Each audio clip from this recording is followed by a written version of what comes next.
Michael Jackson n'est pas mort, du moins au cinéma. Tout va dépendre d'une chose, est-ce que cette résurrection est réussie?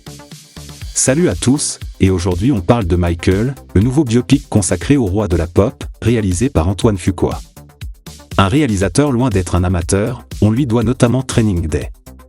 Autrement dit, le projet est entre de bonnes mains, du moins sur le papier.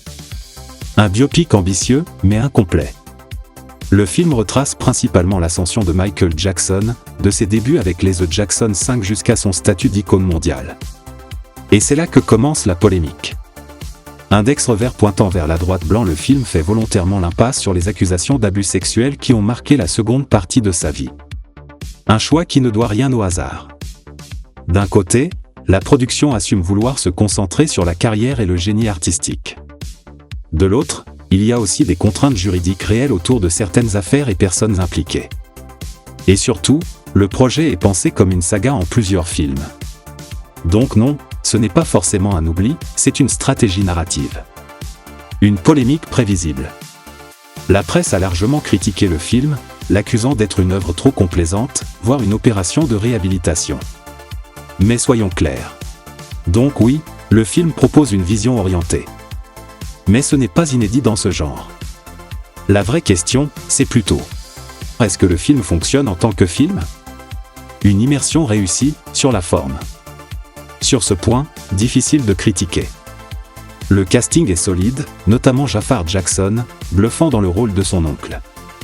Le maquillage et la transformation sont impressionnants. Les performances scéniques recréent bien l'énergie de l'artiste.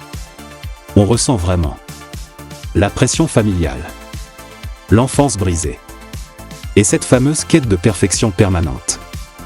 Le film insiste d'ailleurs beaucoup sur la relation avec son père, Joe Jackson, présenté comme une figure dure et déterminante. Et ça, pour le coup, c'est historiquement cohérent. Là où ça divise vraiment. Le problème, ce n'est pas ce que le film montre, c'est surtout ce qu'il ne montre pas. Certains reprochent une vision trop idéalisée, un manque de prise de risque, une absence de zone d'ombre. Et ils n'ont pas totalement tort. Mais en même temps, en résumé, une vie aussi complexe en 2 heures, c'est déjà un défi. Vouloir tout traiter en un seul film aurait probablement été encore plus bancal.